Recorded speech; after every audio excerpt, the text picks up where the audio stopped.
$50, period. Another day to find you shying away. I'll be coming for your love, okay? Take on me. Take me on. I'll be gone in a day or two. 7 de la mañana, 33 minutos. Despierta Miami en la 1550M Cadena Azul. Desde el viernes, pues comenzó a escucharse esa crisis entre las dos Coreas. Una crisis que se hablaba ya de un enfrentamiento bélico a mayor escala. Ahora la presidenta surcoreana Park Geun-hye demandó a Corea del Norte por poner fin a esas provocaciones que fueron incrementándose el fin de semana, mientras las conversaciones de alto nivel entre los dos países parece haber sido capaz de llevar a un acuerdo diplomático que evite una guerra en la península. Dice la presidenta de Corea del Sur: necesitamos una clara disculpa y medidas para prevenir una repetición de estas provocaciones y la tensa situación. De otro modo, este gobierno va a tomar los pasos apropiados y va a continuar las transmisiones a través de altoparlantes, dice la presidencia. Pero, ¿qué probabilidad hay de que Corea del Norte haga eso? Es que la crisis comenzó así, ¿no? O sea, yo estaba leyendo durante el viernes, estaba leyendo varias cosas sobre esto, porque Corea del Norte es un poco el hobby mío, como Cuba, ¿no? Y hay que aclarar una cosa: los coreanos del norte son igualitos a los coreanos del sur, ¿eh? Son testarudos ambos, de una parte y de otra, porque el problema entre ellos nunca se resolvió. No. Es lo que tiene es un armisticio, ellos siguen técnicamente en guerra, ¿no? La historia de los altoparlantes, si vamos a ser medianamente justos, fue una provocación, porque no estaba pasando nada y de repente ponen los altoparlantes, que había sido una técnica que usaron hace 11 años atrás. Y el otro, que tampoco tiene la sangre caliente, y que aprovecha eso, pues entonces empezó con los disparos, ¿no? Todo empieza por la mina. Vaya, ir a la guerra por la mina es que aquí entre nosotros, que nada se escucha, es una tontería, porque esa es la zona más minada del mundo, la zona desmilitarizada entre los dos países, ¿no? Una frontera. Y ellos ya tienen experiencia suficiente para, creo yo, pues tener un poco más de cuidado. Yo soy de los que creen que nosotros sabemos de Corea del Norte mucho más con Kim Jong-un que con su padre, y mucho más que con su abuelo, por supuesto. Porque desde que él llegó al poder, por ejemplo, él ha desarrollado toda una campaña, es una campaña de propaganda, es cierto, pero la ha desarrollado en las redes sociales, él ha aprovechado hasta Instagram. Yo a cada rato estoy mirando las fotos de él en Instagram, visitando cosas, dando consejos, todo eso. Nosotros nunca conocimos quién era su madre, nunca conocimos cuáles fueron las mujeres de su padre, mucho menos la de su abuelo. Sin embargo, la primera cosa que conocimos fue su mujer. Y él ha presentado a su mujer y él ha presentado a su hijita chiquita a los norteamericanos. O sea, hay varios norteamericanos que la conocen. El país se ha abierto un poco más al turismo. Sigue siendo tal vez una de las mayores violaciones de derechos humanos que hay. Yo creo que él está usando la forma nuclear única y exclusivamente para obtener un statu quo que le permita a él sobrevivir como país independiente, como país separado de Corea del Sur. Porque yo no creo que Corea del Norte alguna vez vaya a poder integrarse a Corea del Sur en las circunstancias actuales. Son ya dos países... Ni la más remota posibilidad. Son dos países completamente diferentes. Entonces ahora lo que se trata es de, pues sencillamente, tratar de dar de comer a toda esa gente, tratar de darles un cierto desarrollo. Ellos han desarrollado un poco sus líneas aéreas, han desarrollado la industria telefónica.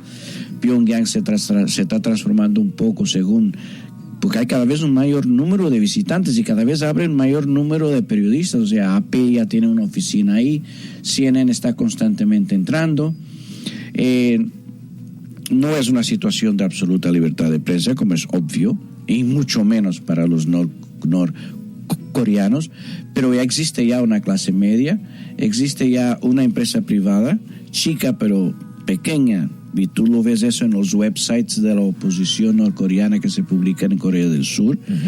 Y hombre, no estoy diciendo ahora que Corea del Norte es una democracia, que obviamente no lo es. Tampoco creo que lo es vaya una a dictadura. ser. Es una dictadura. Comunista. Yo creo que es más personalista. Es una cosa de culto a la personalidad de una forma llevada a su más alto extremo habido y por haber. O sea, hasta la ideología se inventó. Recientemente hizo lo mismo que Chávez, cambiar la hora del día.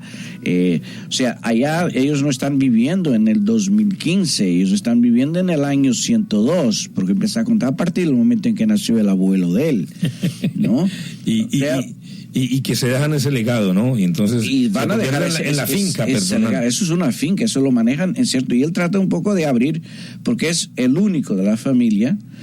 No es el único que ha estudiado en el exterior, pero es el único que se ha licenciado en el exterior en dos colegios en Suiza, y hay un rumor de que se graduó en uno en Francia con otro nombre. Él tiene 2 hermanos. Hay un hermano que es loco a Eric Clapton, que vive de seguir a Eric Clapton de país en país para asistir a todos sus conciertos. La última vez que apareció fue en Hong Kong. Y tiene un hermano que es el mayor, que es el que vive en Macao, que fue el que atraparon hace como 15 años entrando en Japón con pasaporte dominicano falso porque quería ir a visitar a Disney. Vea pues qué historia. ¿Te acuerdas? No, esa familia tiene sus cosas. Es ¿Qué historia? Sí. ¿Qué más loco, el país o su gobernante? Déjeme le cuento que en California, en el condado de Santa Bárbara, han informado que una popular playa de ese lugar va a permanecer cerrada mientras están determinando cuál es el origen de unas capas de petróleo y alquitrán que ha llegado hasta la orilla. Susan Klein Rothschild, del Departamento de Salud Pública, señaló que persisten los fuertes olores a petróleo y sustancias aceitosas en la parte de Summerland Beach. 7:40, voy a la ciudad de Nueva York, porque este fin de semana, pues, tuvimos la oportunidad de observar cómo en Broadway, decenas de hombres y de mujeres pues estaban desfilando con el pecho desnudo por esa calle. ¿Qué era lo que estaban haciendo allí en Times Square? Abby, todas estas mujeres, y se convierte nuevamente Nueva York en la atracción. ¿Cómo le va? Sí, habían unas 300 personas entre mujeres y hombres. Andaron semidesnudas a través de Manhattan protestando por lo que había pasado la semana pasada, que el alcalde Bill de Blasio formó un grupo de trabajo integrado por varias agencias, incluso Cuomo, para abordar el tema de las mujeres topless, que se tomaban esas fotos a cambio de propinas en Times Square.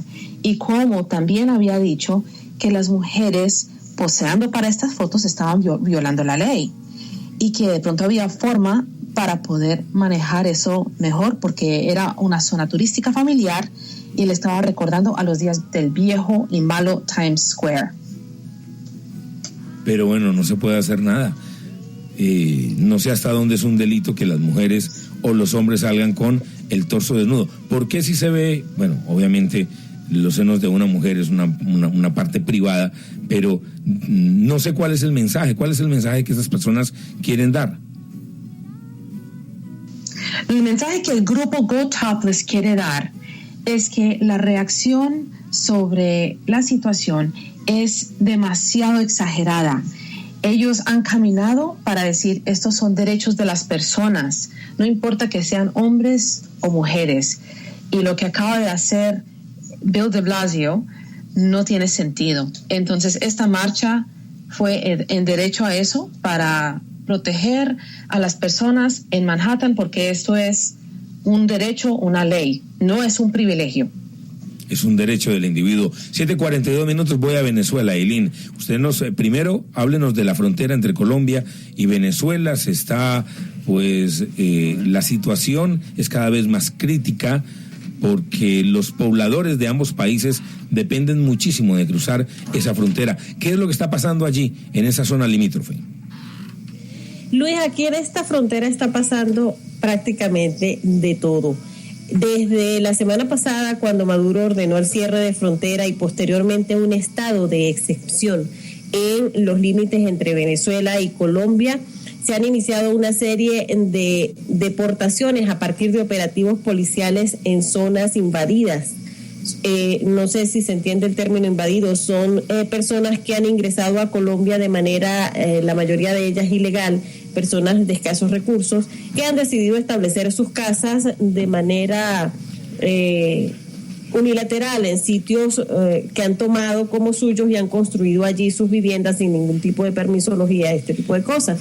El gobierno venezolano se ha dedicado a hacer un rastreo de toda esta zona, específicamente en un sector denominado La Invasión. De allí han salido hasta el momento cerca de 500 colombianos que han sido deportados. La ciudad de Cúcuta, fronteriza, la más próxima a esta frontera, se ha declarado ayer en emergencia por la cantidad de personas que han llegado, y pues todo esto genera una serie de dramas humanos, familias divididas.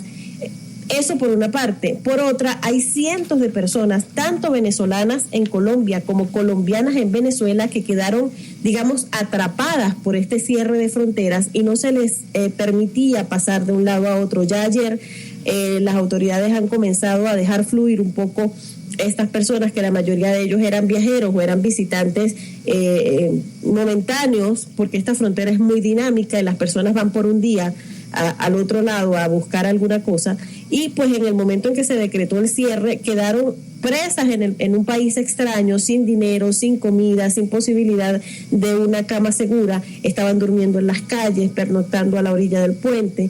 De verdad que hemos estado todos estos días allí en San Antonio del Táchira, y pues hemos presenciado, evidenciado los dramas humanos que se están registrando en esta frontera colombo-venezolana. Eileen, ¿ya se reabrió la frontera? ¿Está funcionando normalmente? No, Luis, de ninguna manera. Esto, te digo, ha sido decretado un estado de excepción por 60 días, prorrogable por 60 días más. El cierre de la frontera se mantiene, las acciones se intensifican, hay una restricción de algunas garantías constitucionales, como el porte de armas, como la actividad económica, como todo lo que tiene que ver con el estatus migratorio. O sea, esto de verdad pica y se extiende.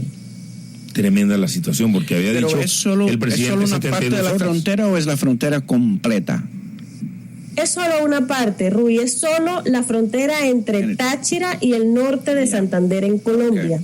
Okay. Pero esta parte Es muy es la importante. más activa. Claro. Es la de más tráfico. Sí, tremendo. Exactamente. Y son miles de millones de dólares que se mueven allí y se pierden. en comercio y que se Se pierden. están perdiendo ahora. Y que lleva a las familias a tener... Eso sí, esa ¿cuál va a crisis. ser el impacto económico que va a tener en la zona entonces? Mira, Rui, el gobernador del norte de Santander ha hablado de 400 millones de pesos al día. Los comerciantes de San Antonio dicen que San Antonio en Venezuela dicen que las pérdidas son incalculables. No hay tráfico de mercancía de ninguna clase desde mediados de la semana pasada. Esto es una frontera que se mueve básicamente a partir del comercio entre ambas poblaciones fronterizas, Cúcuta, San Antonio y mucho más allá. Pasan mercancías hacia otras ciudades del interior de Colombia, básicamente.